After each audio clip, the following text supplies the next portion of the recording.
Bisa terima kasih Anda masih menyaksikan Liputan Metropolis. Mulai minggu depan, ASN di lingkungan Pemkot Palembang akan kembali bekerja seperti biasa. Usai libur Lebaran, Pemkot Palembang menyiapkan sanksi bagi ASN yang tidak masuk tepat waktu.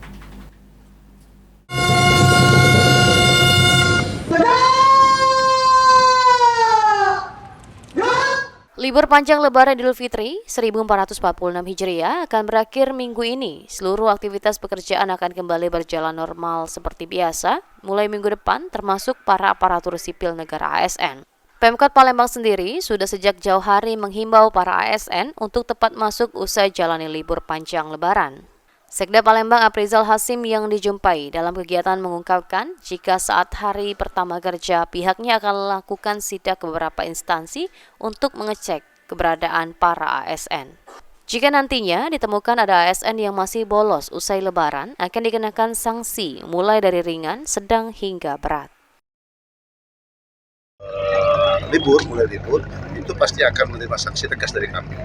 Bisa ringan, sedang, maupun berat.